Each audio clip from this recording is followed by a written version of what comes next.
ஓம் அமிர்தீஸ்வரி நமக. ஓம் நம சிவாயா. நாம் அம்மாவுடைய இல்லறத்தார்க்கு இன்னுரை அப்படிங்கிற புத்தகத்தில் வர கருத்துக்களை பார்த்துட்டு வரோம். அதன் வரிசையில் இன்னைக்கு குரு அப்படிங்கிற டாபிக் பார்க்க போகிறோம். குருவை பற்றி குருவே சொல்லியிருக்காங்க. ஓகேங்களா? இதுக்கு முன்னாடி என்ன டாபிக் பார்த்தோமோ அதை ஒரு ரீகால் பண்ணிட்டு வந்துடலாமா? கோயில்கள் அப்படிங்கிற டாபிக் பற்றி அம்மா சொல்லியிருந்தாங்க. அதில் என்ன சொல்லியிருந்தாங்கன்னா, இந்த உலக விஷயங்களில் ஆழ்ந்து இருக்க நமக்கு கொஞ்ச நேரம் இறை சிந்தனை செய்து கோவில் போயிட்டு வந்தால் நல்லாயிருக்கும் அப்படின்னு சொன்னாங்க. ஆனால் நம்ம இதயத்தில் பகவானை, அதாவது இறைவனை எழுந்தருள செய்யலை அப்படின்னா காலத்துக்கும் நம்ம கோவிலுக்கு போயிட்டு தான் இருக்கணும். ஆனால் பிரயோஜனமே கிடையாது அப்படின்னு சொன்னாங்க. அதுக்கு அர்த்தம் என்ன? இறைவனை நமக்குள்ளே உணரணும் அப்படின்னு சொல்லி அம்மா சொல்லியிருந்தாங்க. அம்மா நமக்கெல்லாம் பிரேம பக்தி கொடுத்ததால இந்த விஷயத்தை நம்ம ரொம்ப ஈஸியாக அண்டர்ஸ்டாண்ட் பண்ணிக்கலாம். எல்லா நேரமும் நம்ம இஷ்ட தெய்வம் நம்ம கூட இருக்கிறது நம்ம உணர்றோம் இல்லையா? எல்லா நேரமும் நம்ம கூடவே தானே இருக்காங்க. ஸோ அந்த கனெக்ஷனை அதிகம் பண்ணிக்கிறோம். இன்னும் அதிகம் பண்ண நம்ம ஒரு செகண்ட் கூட அவங்கள விட மாட்டோம். எந்த நேரமும் அவங்க கூட கம்யூனிகேட் பண்ணிக்கிட்டே இருப்போம். நமக்கு அவங்களும் பேசுறது நமக்கும் புரியும். நமக்கே தெரியல, நிறைய மெசேஜில் பேசுவாங்க, இல்லை மற்றவங்க வெளியில் இருக்கவங்க வழியாக பேசுவாங்க. ஸோ அந்த கம்யூனிகேஷனை அம்மா நல்லா ஸ்ட்ராங் பண்ணிக்கணுன்றாங்க. அப்படி ஒரு லெவலுக்கு மேலே ஸ்ட்ராங் பண்ணும்போது நமக்கு கோவிலுக்கு போக வேண்டிய அவசியமே இருக்காது. அதான் கடவுளே நம்ம கூட இருக்காரு இல்லையா? நம்ம அங்கே போயிட்டு என்னத்தை செய்ய போகிறோம் அப்படிங்கிற ஃபீல் வந்துடும். அதுக்கு நம்ம நல்லா இறைவன் கூட நல்லா இன்னும் மூழ்கணும். ஓகேங்களா? ஸோ அடுத்து என்ன சொல்லியிருந்தாங்கன்னா, கோவிலுக்கு மகான்களை பார்க்கும்போது வெறும் கையிட போகக்கூடாது, அட்லீஸ்ட் ஒரு பூவையாச்சும் எடுத்துகிட்டு போகணும் அப்படின்னு சொன்னாங்க. அந்த மாதிரி எடுத்துகிட்டு போகிற விஷயம் பார்த்தீங்கன்னா, ஒரு காசு கொடுத்து ஃபார்மாலிட்டிக்கு வாங்கினதா இல்லாமல் அந்த உள்ளன்போட அந்த அன்போடு கொடுக்கறது தான் பகவான் குசேலருடைய அவள் மாதிரி அதை ரொம்ப சந்தோஷமாக ஏற்றுப்பார். அது எவ்வளோ எளிமையான பொருள். அவள் பார்த்தீங்கன்னா கல்லோடு இருக்கும் குசேலருக்கு.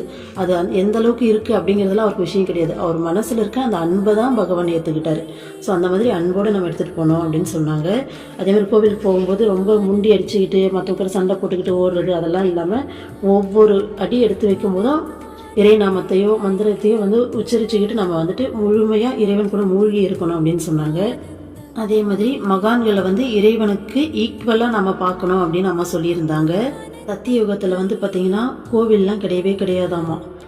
குரு சிஷ்ய பரம்பரை மட்டும்தான் இருந்ததாமா. குரு தான் பார்த்தீங்கன்னா வழி நடத்தி அவங்கள ஞானமடைய செஞ்சுருக்காங்க. இப்போ கோவிலுங்கிற ஒரு கான்செப்டே கிடையாதாம்மா. கண்ணு தெரியாதவங்களுக்கு எப்படி பிரெய்லி எழுத்து தேவைப்படுதோ அந்த மாதிரி நம்மளால் கனெக்ட் பண்ணிக்க முடியல. அதனால தான் பார்த்திங்கன்னா இப்போ கோவில்கள் தேவைப்படுது அப்படின்னு சொல்லிட்டு அம்மா சொல்லியிருந்தாங்க. அதே மாதிரி கோவிலை நம்ம ஒரு புதுப்பிக்கிற ஒரு ரெனோவேஷன் பண்ணணும். அங்கே எந்த மாதிரியான விஷயம்லாம் பண்ணணும், அங்கே போயிட்டு நம்ம இறை விஷயம் இல்லாமல் மற்ற தேவையில்லாத விஷயங்கள்லாம் பண்ணக்கூடாது. பஜனை பாடுறது, பக்தி நிறைஞ்ச விஷயங்களை மட்டும்தான் அங்கே செய்யணும் அப்படின்ற மாதிரிலாம் சொல்லியிருந்தாங்க இல்லையா? ஸோ இப்போ அடுத்தது குரு அப்படிங்கிற டாபிக் உள்ள போகிறோம். ஸோ நம்மளுடைய சத்குரு குருவை பற்றி பேசுகிறாங்க. ஓகேங்களா? ஆனால் அம்மா பார்த்தீங்கன்னா மற்ற டாப்பிக்கெல்லாம் நிறைய பேசியிருக்காங்க. குரு அப்படிங்கிற டாப்பிக்கை மட்டும் பார்த்தீங்கன்னா வெறும் 4 பேஜ் தான். இதுவே சின்ன புக்கு தான். அதுலேயே வெறும் 4 பேஜ் மட்டும்தான் அம்மா சொல்லியிருக்காங்க. சரி வாங்க அம்மா என்ன சொல்லியிருக்காங்கன்னு பார்ப்போமா? ஃபர்ஸ்ட் பாயிண்ட், ஆசிரமங்களும் குருகுலங்களுமே நமது பண்பாட்டின் தூண்களாகும். குருவின் போதனைப்படி சாதனை செய்பவர்கள் வேறு எங்கும் செல்ல தேவையில்லை. அவர்களுக்கு தேவையான அனைத்தும் குருவிடமிருந்து கிடைக்கும். ஸோ நம்ம பண்பாட்டுடைய தூண் பார்த்தீங்கன்னா ஆசிரமங்களும் குருகுலங்களும் அப்படின்னு சொல்கிறாங்க. ஆமாம், அந்த காலத்திலலாம் பார்த்தீங்கன்னா நம்ம இந்த ராமாயணம் மகாபாரத கதையெல்லாம் பார்ப்போம் இல்லையா டிவியில். ஸோ அதில் நிறைய ஆசிரமம் குருகுலங்கள் அதெல்லாம் காமிச்சிருப்பாங்க இல்லையா? ஸோ அதுதான் நம்ம பண்பாட்டுடைய தூண் அப்படின்னு சொல்லி அம்மா சொல்கிறாங்க. ஸோ குருவோடைய போதனைப்படி சாதனை செய்கிறவங்க வேறு எங்கேயுமே போக தேவையில்லை. அவங்களுக்கு தேவையான எல்லா விஷயமே குரு கிட்ட இருந்தே கிடைச்சிடும் அப்படின்னு அம்மா சொல்கிறாங்க. ஓகேங்களா? அம்மா சொல்கிறது உண்மை தானே? யோசிச்சு பாருங்க. அம்மா லைஃப்பில் வந்த பிறகு நம்மளுடைய ஃபிசிக்கல் தேவையிலிருந்து மென்டல் தேவை வரைக்கும், அதாவது உடல் தேவைகள்லேருந்து மன தேவைகள் வரையும் அத்தனைத்தையும் அம்மா பார்த்தீங்கன்னா கொடுத்துருவாங்க. நம்ம வீட்டில் பார்த்தீங்கன்னா நமக்கு என்ன தேவையோ, வீட்டில் அரிசி பருப்பு முதற்கொண்டு என்னெல்லாம் தேவையோ எல்லாத்தையும் பர்ஃபெக்டாக நமக்கு தேவையான எல்லா விஷயத்தையும் அம்மா பார்த்து செய்வாங்க. எல்லாத்தையும் வாங்கி கொடுத்துருவாங்க. மன தேவைகள் என்னென்னா, நம்ம மனசுக்குள்ளே எவ்வளோ தூரம் பார்த்திங்கன்னா எவ்வளோ அழுக்கு இருக்குது, நம்ம எந்த இடத்துல தப்பு பண்ணுறோம், அதை எப்படி சரி பண்ணணும் அப்படிங்கிற அத்தனை விஷயத்தையும் அம்மா சொல்லி கொடுப்பாங்க. இந்த விஷயம் அம்மா கிட்ட நம்ம எந்த அளவுக்கு சரணாகதி அடையிறோமோ அந்த அளவுக்கு அக்சஸ் அதிகமாக இருக்கும். அம்மா பேசுறது நமக்கு இன்னும் அதிகமாக தெளிவாக புரிய ஆரம்பிக்கும். ஒரு கட்டத்தில் நமக்கே நல்லா புரியும். அம்மா என்ன சொல்லுவாங்கன்னா, உனக்கு தேவையான எல்லா விஷயத்தையும் நான் பார்த்துக்கிறேன், உன் குடும்பத்தை நான் பார்த்துக்கிறேன், உனக்கு தேவையான எல்லாத்தையும் நான் பார்த்துக்கிறேன். நீ பார்த்தீங்கன்னா கடவுள் மேலே கான்சென்ட்ரேட் பண்ணு, சாதனை மேலே கான்சென்ட்ரேட் பண்ணு, நம்ம சின்ன வயசில் ஸ்கூல் போகும்போது எங்கள் அம்மாலாம் எங்கள் வீட்டிலலாம் அப்படி தான் ஒரு வேலையும் விட மாட்டாங்க. ஒரே ஒரு சின்னதாக சாப்பிட்டா கூட தட்டை அங்கேயே கை கழுவி அங்கேயே வச்சுட்டு தான் எந்திரிப்பேன். ஆனால் நான் படித்தா மட்டும் போதும் அப்படின்னு சொல்லி எங்கள் அம்மா என்னை ஸ்கூலில் அனுப்புவாங்க. அந்த மாதிரி அம்மா நீ சாதனை மட்டும் உருப்படியாக பண்ணு, மற்ற எல்லாத்தையும் நான் பார்த்துக்கிறேன் அப்படின்னு சொல்லிட்டு அம்மா செய்வாங்க. நீ புள்ளைக்குட்டியை பற்றி கவலைப்பட தேவையில்லை, குடும்பத்தை பற்றி கவலைப்பட தேவையில்லை, ஐயோ நாளைக்கு வருமானத்துக்கு என்ன பண்ணுறது அப்படிங்கிற எல்லாத்தையும் அம்மா பார்த்துப்பாங்க. நம்ம வழியாகவே செய்ய வைப்பாங்க அம்மா. அவ்வளோத்தையும் அம்மா. அதாவது நான் என்ன சொல்ல வரேன்னா, நம்ம மைண்டில் அந்த ஸ்ட்ரெஸ் இருக்க வேண்டாம், அந்த பேர்டன் வேண்டாம். அதை அம்மா நம்ம வழியாகவே எதெல்லாம் செய்யணுமோ எல்லாத்தையும் செய்ய வச்சுருவாங்க. நாம் செய்ய வேண்டிய ஒரே விஷயம், நமக்குள்ளே அம்மா சொல்லி கொடுக்குற அந்த பாடங்களை அக்சஸ் பண்ணிக்கிட்டு நாமளே நாளுக்கு நாள் மாற்றிக்கணும். அதுவும் அம்மா தான் நமக்குள்ளேருந்து மாற்றுவாங்க. இதனால் அதுக்கான முயற்சியை நம்ம சைட்லேருந்து நம்ம செய்யணும். நான் என்ற தன்மை இல்லாமல் இருக்கிறது, பற்றை பார்த்திங்கன்னா விடுறது, இதுக்கான முயற்சிகளை செஞ்சுட்டே வரும்போது ஒரு கட்டத்தில் அம்மாவே அதை மாற்றி கொடுத்துருவாங்க. அதே மாதிரி இறைவனை விடாமல் எந்த நேரமும் நம்ம அந்த கனெக்ஷன்லேயே எந்நேரமும் பேசிக்கிட்டு அந்த கம்யூனிகேட் பண்ணிக்கிட்டு இறைவன் கூடவே அந்த வாழ்க்கையை வாழணும். ஸோ இதுதான் அம்மா இந்த வழி தான் நமக்கு கொடுப்பாங்க. அதுதான் சொல்கிறாங்க, வேற நமக்கு என்ன தேவையோ எல்லாமே குரு கிட்டேருந்து கிடைச்சிடும், வேற எங்கேயுமே அவங்க போக தேவையில்லை அப்படின்னு சொல்கிறாங்க அம்மா. அடுத்தது அம்மா என்ன சொல்றாங்க பாருங்க, குருவை கண் கண்ட தெய்வம் என்று கருதினால்தான் ஆன்மீக முன்னேற்றம் ஏற்படும். இது உண்மையான உண்மை. இப்போ நமக்கு மற்ற குருக்களை பத்தி தெரியாது, நம்ம குரு தான் நமக்கு தெரியும். ஸோ அம்மாவை எடுத்துக்கலாமா? அம்மா பாத்தீங்கன்னா அவதாரம் இல்லையா? நம்ம ஏற்கனவே நிறைய சொல்லியிருக்கோம். அம்மா அவதாரம். கடவுள் நேரா பூமிக்கு வர முடியாது அப்படிங்கிறதால நம்ம பிள்ளைங்களாம் கஷ்டப்படுதே அப்படிங்கிறதுக்காக வேண்டி குரு வடிவம் தாங்கி அம்மா உட்கார்ந்துருக்காங்க இங்க. ஓகேங்களா? அம்மாவே வாயை திறந்து சொல்றாங்க பாருங்க, குருவை கண் கண்ட தெய்வமா கருதுனாதான் ஆன்மீக முன்னேற்றம் ஏற்படுமா. ஏன்னா அந்த அளவுக்கு நம்ம பார்த்தோம்னா தான் நமக்கு அந்த ஒபீடியன்ட் வரும். ஓகேங்களா? ஸோ எதுவாக இருந்தாலும் அம்மா சொன்னா செஞ்சிடணும், அவ்வளோதான். ஒரே வார்த்தை, வேற எதுவுமே வேணாம். லைஃப்ல இந்த ஒரு ஃபார்முலாவை பிடிச்சாலே போதும், நாம கண்டிப்பா சேர வேண்டிய இடத்த போய் சேர்ந்துருவோம் அம்மா கிட்ட. அம்மா சொன்னா செய்யணும், அவ்வளோதான். அம்மா எது செஞ்சாலும் கரெக்டாக தான் இருக்கும், நம்ம நல்லதுக்காக தான் செய்யறாங்க. எதுவாக இருந்தாலும் நல்லதாக இருந்தாலும் சரி, கஷ்டமான சூழ்நிலைகள் வரும்போதும் இதே நம்பிக்கையோட நிற்கணும். ஏன்னா கண் கண்ட தெய்வம் அப்படின்னு சொல்லி நம்ம பார்க்கும்போது தான் கடவுள் எது செஞ்சாலும் நம்ம நல்லதுக்காக தான் செய்வார், நமக்கு வேணா மேபி புரியாமல் இருக்கும் அப்படிங்கிற அந்த மென்டாலிட்டி நமக்கு வரும். இந்த கான்செப்டை எனக்கு புரிஞ்ச விதத்தில் நான் சொல்கிறேன் பாருங்க. ஏன்னா இது ரொம்ப முக்கியமான ஒரு விஷயம், அதனால தான் இது இன்னும் கொஞ்சம் எக்ஸ்பிளைன் பண்ணணும்னு நினைக்கிறேன். ஒரு நாள் கொஞ்ச நாளைக்கு முன்னாடி எனக்கு ஒரு பிரச்சனை. சாதாரணமாக வீட்டில் நடக்கிற பிரச்சனை தான் வச்சுக்கோங்களேன். அப்போது என் மைண்ட் பார்த்தீங்கன்னா ஃபுல் ஸ்ட்ரெஸ்ஸாக இருக்குது. ரொம்ப கஷ்டமான ஒரு மனநிலையோடு, ரொம்ப அப்படியே ஒரு மாதிரி அவ்வளோ ஒரு ப்ரெஷர் கொடுக்குற ஒரு சூழ்நிலை. அப்போ நான் காரில் ட்ராவல் பண்ணிகிட்டே இருக்கேன். நான் அப்படியே பார்த்துட்டே போகிறேன். சைடில் நிறையா கோவில்லாம் வருது, அதில் நிறைய சிலைகள்லாம் இருக்குது. ஆஞ்சநேயர், பெருமாள், சிவன் அப்படின்னு சொல்லிட்டு நிறையா கோவில்லாம் போகிற வழியெல்லாம் கிராஸ் பண்ணி போயிட்டே இருக்கேன். ஒரு சிலையாக பார்த்துட்டு போயிட்டே இருக்கேன். நம்ம என்னதான் வாயில் கடவுள் தான் குரு, பரமாத்மாங்கிறது ஒன்று தான், வேற ஒரு உருவம் எடுத்து நிற்கிது அப்படின்னு சொன்னாலுமே நம்ம மைண்டுக்குள்ள அந்த ஒன்னஸ் இன்னும் முழுமையாக உணர்ந்திருக்க மாட்டோம். அப்போ நான் பார்க்குறேன் எல்லா கடவுளையும், அப்படியே அந்த சிலைகள்லாம் பார்த்துக்கிட்டே அப்படியே கார் போயிட்டே இருக்கு. நான் இப்போ யோசிக்கிறேன், இப்போ எனக்கு ஒரு பிரச்சனை, என் மைண்டு ஃபுல்லாக அம்மா தான் இருக்காங்க. ஏன்னா இந்த சூழ்நிலையை அம்மா தான் எனக்கு கிரியேட் பண்ணியிருக்கா, ஏதோ ஒரு காரணத்துக்காக தான் அதை பண்ணியிருக்கா. ஒன்று இதில் கர்மா கழிப்பாங்க, ரெண்டாவது அடுத்த ஸ்டேஜுக்கு எதுனா ஏற்றி விடுவாங்க. ஏதோ 1008 ரீசன் இருக்கும். அம்மா ஒரு விஷயம் செய்கிறான்னா அதில் ஒரு காரணம் இருக்காது, 1000 காரணம் இருக்கும். அப்போது இந்த சூழ்நிலையில எனக்கு யார் உதவி செய்ய போகிறாங்க? அம்மா தான். இந்த கோவிலில் இத்தனை சிலைகள் இருக்குது, இத்தனை உருவங்கள் இருக்குது, இத்தனை உருவமாக நான் பார்க்குறேன். ராமர்னு பார்க்குறேன், கிருஷ்ணான்னு சொல்லி பார்க்குறேன், அம்மான்னு சொல்லி அம்மனை பார்க்குறேன், சிவனை பார்க்குறேன். இத்தனை சிலைகளில் இந்த சிலைகளாக எனக்கு பார்த்தீங்கன்னா எனக்கு ஹெல்ப் பண்ண போது கிடையவே கிடையாது. அம்மா மட்டும்தானே இப்போ அந்த சுச்சுவேஷன், அந்த ப்ரெஷரில் தான் அந்த மைண்டுக்கு அவ்வளோ தெளிவாக புரிஞ்சது. அம்மா மட்டும்தானே இப்போ என் கூட நிற்க போகிறா, அம்மா தானே எனக்கு ஹெல்ப் பண்ண போகிறா, அம்மா தானே இந்த சுச்சுவேஷன் என்னை தாண்டி கூட்டிகிட்டு போக போகிறா. அப்போது இந்த உலகத்தில் என்னை சுற்றி என்ன நடக்குதோ அதை புரிஞ்சுக்கிற அறிவு கூட எனக்கு கிடையாது. ஓகேங்களா? ஆனால் என்னுடைய உலகம் அப்படிங்கிறது அம்மா தான் என்னோட கடவுள். அவள் தான் எனக்கு கடவுளாக என் கூட இருக்கா. அட்லீஸ்ட் என் மைண்டில் என்னால் புரிஞ்சிக்க முடிஞ்சது. ஓகேங்களா? ஸோ என்னுடைய கடவுள், என்னுடைய இறைவன் அப்படிங்கிறது அம்மா மட்டும்தான் அப்படிங்கிறத நான் இன்னைக்கு அவ்வளோ தெளிவாக புரிஞ்சுட்டேன். உங்களுக்குமே ஒரு சுச்சுவேஷன் சொல்லி நிற்கும் போது மைண்டு டக்குன்னு அம்மா கிட்ட தான் ஓடும். ஸோ அம்மா தான் அந்த கடவுள் அப்படிங்கிறது அந்த நேரத்தில் தான் நம்மளால் முழுமையாக உணர முடியும். ஸோ நம்மளை பாதுகாக்கிறது, நம்மளுக்கு அன்பு கொடுக்கறது, நம்மளுக்கு ஒவ்வொன்றுத்தையும் தேவையான எல்லாத்தையும் பார்த்து பார்த்து செய்கிறது எல்லாமே அம்மா தான். ஸோ குரு தான். ஓகேங்களா? அதனால தான் குருவை கண் கண்ட தெய்வம் அப்படின்னு சொல்லிட்டு அம்மா சொல்லியிருக்காங்க. அடுத்தது பாருங்க, உண்மையான யோகியா, உண்மையை கண்டுபிடிப்பவரா என்று ஆராய்ந்து முழு நம்பிக்கை ஏற்படாமல் யாரையும் குருவாக ஏற்றுக்கொள்ளாதீர்கள். குருவாக ஏற்றுக்கொண்ட பின் அவரிடம் நம்மை முழுமையாக அர்ப்பணித்து விட வேண்டும். அப்படி இருந்தால்தான் முன்னேற்றம் அடைய இயலும். குரு பக்தி என்பது பூரண சரணாகதியாகும்.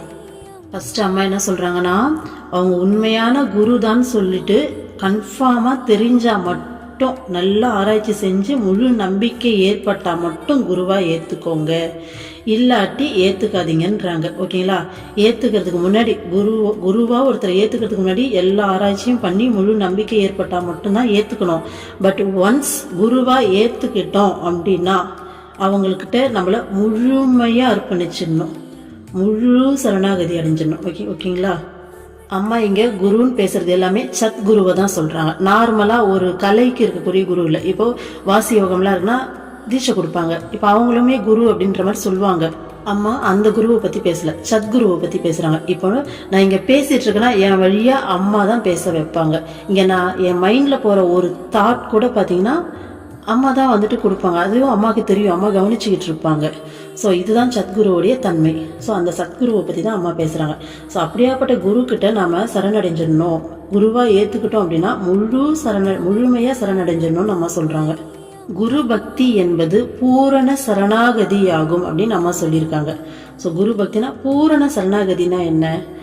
இப்போ நார்மலாக சரணாகதினா என்ன அப்படின்னா, நமக்கு அம்மா வந்து பார்த்தீங்கன்னா எல்லாமே பார்த்து பார்த்து செய்கிறாங்கன்னு சொன்னா, இப்போ இந்த மாதிரி ஒரு டஃப்பான சுச்சுவேஷன் வரும்போதும், ஒரு கஷ்ட காலம், ஒரு கஷ்டம் வரும்போதும் நம்ம தாங்கி நிற்கணும்.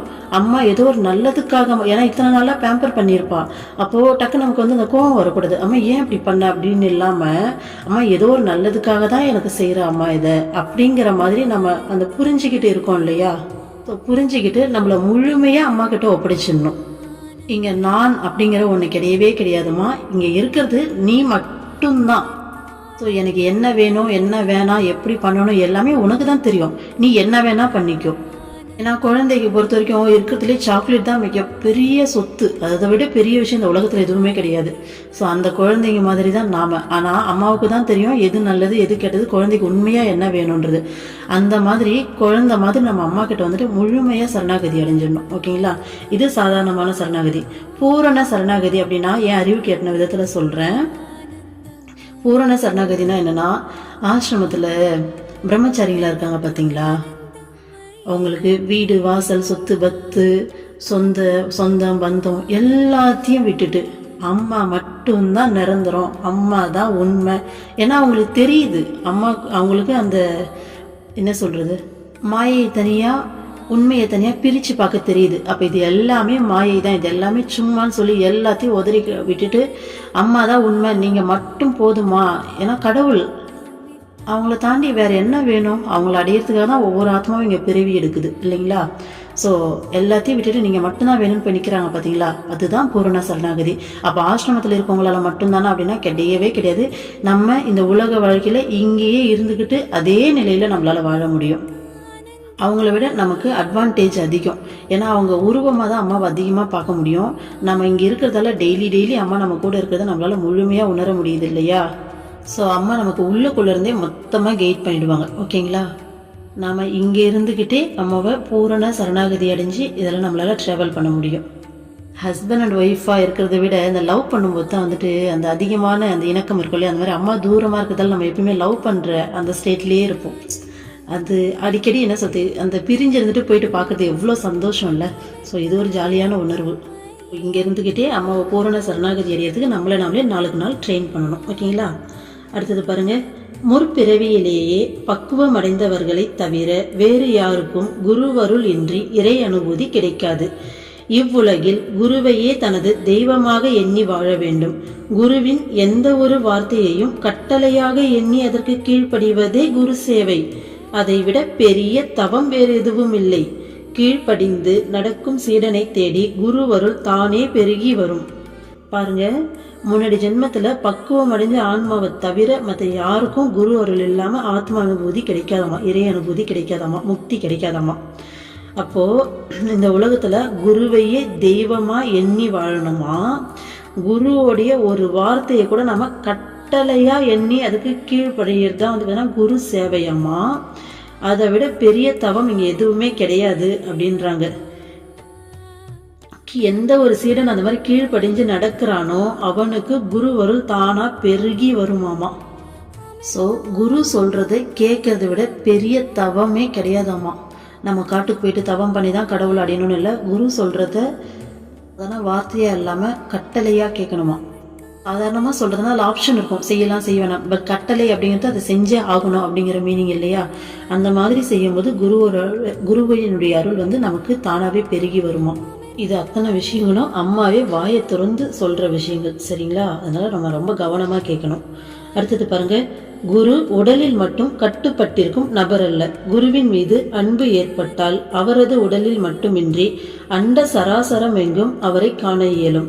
அனைத்தையும் குருவின் வடிவமாக கருதி சேவை செய்ய இயல வேண்டும். நமக்கு நல்லாவே தெரியும் இல்லையா, அம்மா வந்துட்டு உடலில் மட்டும் இருக்கவங்க இல்லை, சூட்சமமாக இங்கே எல்லா ஒவ்வொரு அணுக்குள்ளேயும் இருந்து நம்மளை வழி நடத்துருவாங்க அப்படிங்கிறது.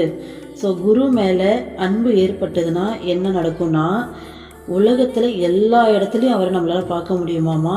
இங்கே இருக்க எல்லாத்தையுமே குருவோடைய வடிவமாக நினச்சி சேவை செய்ய முடியணுமா.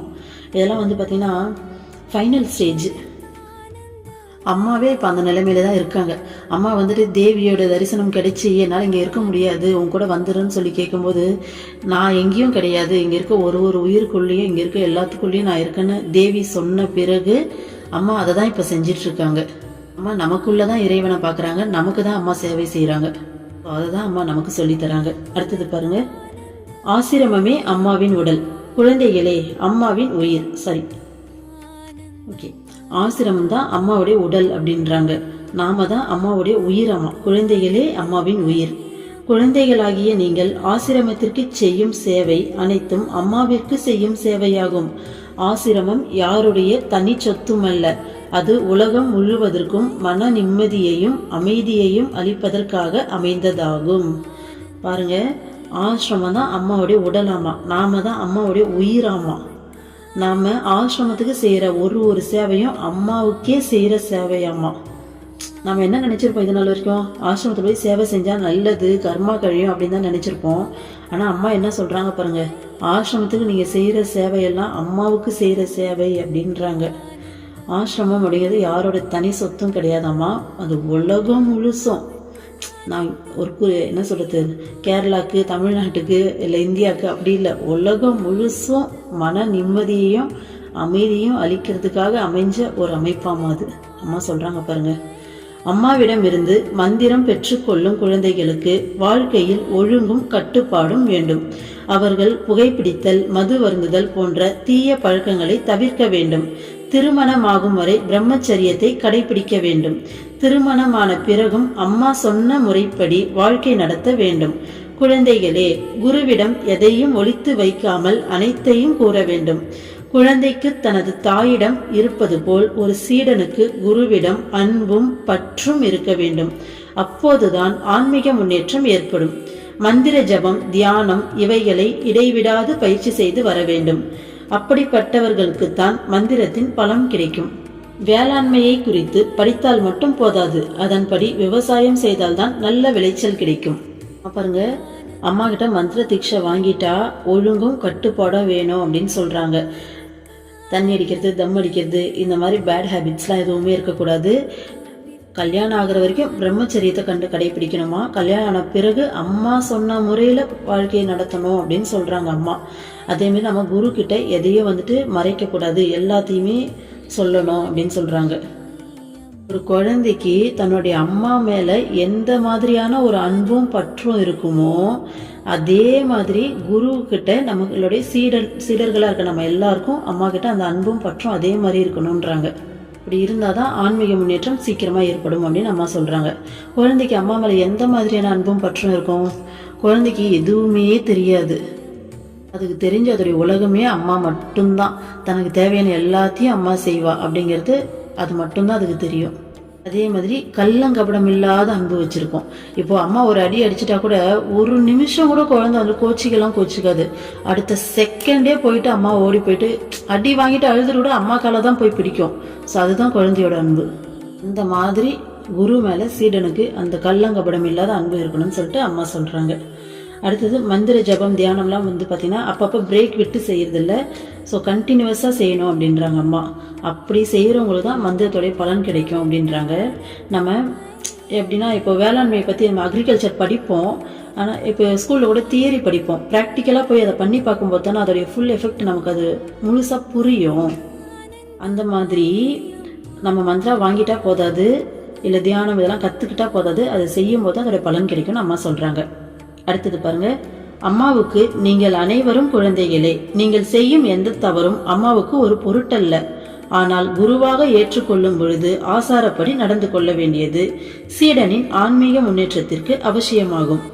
குழந்தைகளே, உங்களுடைய எல்லா தவறுகளையும் அம்மா பொறுத்து கொள்வேன். ஆனால் இயற்கைக்கு சில விதிமுறைகள் உண்டு.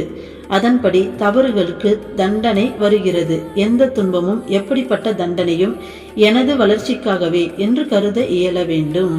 பாருங்க, அம்மா சொல்றாங்க, நீங்க எல்லாரும் எனக்கு குழந்தைங்க தான். உங்களுடைய தப்பெல்லாம் அம்மாவுக்கு ஒரு விஷயமே கிடையாது. ஆனா இயற்கைக்குன்னு ஒரு விதி இருக்கு. தப்பு செஞ்சு அதுல தண்டனை கிடைக்கும். அம்மா அவங்க எல்லா தப்பையும் ஏற்றுப்பேன், பொறுத்துப்பேன். அம்மாவுக்கு இதெல்லாம் ஒரு விஷயமே கிடையாது. ஆனால் இயற்கை விதியை வந்து அம்மாவாலையும் மீற முடியாது அப்படின்றாங்க. அந்த மாதிரி ஒரு சில தண்டனைகள்லாம் வரும்போது அதுவும் என் நல்லதுக்கு தான், என்னுடைய ஆன்மீக முன்னேற்றத்துக்கு தான் அப்படின்னு சொல்லிட்டு ஏற்றுக்கணும் அப்படின்னு சொல்கிறாங்க அம்மா. அதே மாதிரி அம்மா இந்த அளவுக்கு பாசமாக இருந்தாலும் ஒரு குருவாக ஏற்றுக்கும் போது நம்ம ஆசாரப்படி நம்ம அந்த ரூல்ஸ் அண்ட் ரெகுலேஷன்லாம் வந்துட்டு அம்மாவை ஒபே பண்ணி நடந்துக்கும் போது தான் ஆன்மீக முன்னேற்றம் சீக்கிரமாக வந்து கிடைக்கும் அப்படின்னு அம்மா சொல்கிறாங்க. ஸோ இந்த குரு அப்படிங்கிற டாபிக் கீழே அம்மா குருவை பற்றி இவ்வளோதான் சொல்லியிருக்காங்க. ஆனால் இதில் ஒவ்வொரு பாயிண்ட்டும் அவ்வளோ முக்கியமானது. மொத்தமாக அம்மா இதில் என்ன சொல்லியிருக்காங்க, குழந்தைக்கு அம்மா கிட்ட இருக்க அன்பும் அந்த இருக்கிற மாதிரி நமக்கு குரு கிட்ட இருக்கணும். குருவை கண்கண்ட தெய்வமாக மதிக்கணும். கடைசியாக என்ன சொல்லி முடிச்சாங்க, சின்ன சின்ன தண்டனைகள் வரும்போது நம்மளுடைய நல்லதுக்குன்னு சொல்லிட்டு ஏற்றுக்கணும். அதான் கர்மா கழிக்கிற ப்ராசஸ். அது ஆக்சுவலாக பார்த்தீங்கன்னா நமக்கு அதிகமான 1000 மடங்கு விழ வேண்டிய அடியை கூட அம்மா கிட்ட நம்ம ரொம்ப நெருக்கத்தில் இருக்கும்போது 1000 மடங்கு விழ வேண்டிய அடியை 1 மடங்காக மாற்றி அவ்வளோ வலியும் அம்மா ஏற்றுப்பாங்க. அம்மா ஏற்றுக்கிட்டு நமக்காக அது எல்லாத்தையும் அவங்க ஏற்றுக்கிட்டு நமக்கு அந்த சின்னதாக அந்த கொஞ்சத்தை தான் கொடுப்பாங்க. அதுக்கே நம்ம பிள்ளை கஷ்டப்படுதேன்னு சொல்லிட்டு அம்மாவும் உட்காந்து வருத்தப்பட்டுட்டு இருப்பாங்க. அந்த அளவுக்கான கருணையுடைய வடிவம் நம்ம அம்மா. ஸோ நாம் அதை புரிஞ்சுக்கிட்டு அதை நம்ம மனசார ஏற்றுக்கணும் அந்த மாதிரி சுச்சுவேஷன்ஸில் அப்படின்னு சொல்லிட்டு அம்மா சொல்கிறாங்க. ஏன்னா அம்மா இந்த அளவுக்கு கருணைன்றாங்க, நமக்கே அப்புறம் இந்த பிரச்சனைலாம் வருதுன்னு நம்ம யோசிச்சிடக்கூடாது இல்லையா? ஸோ அதையும் அம்மா சொல்லி இங்கே எக்ஸ்பிளைன் பண்ணி முடிக்கிறாங்க. அடுத்த பதிவில் பார்க்கலாம். ஓம் அமிர்தீஸ்வரி நமக. ஓம் நம சிவாயா.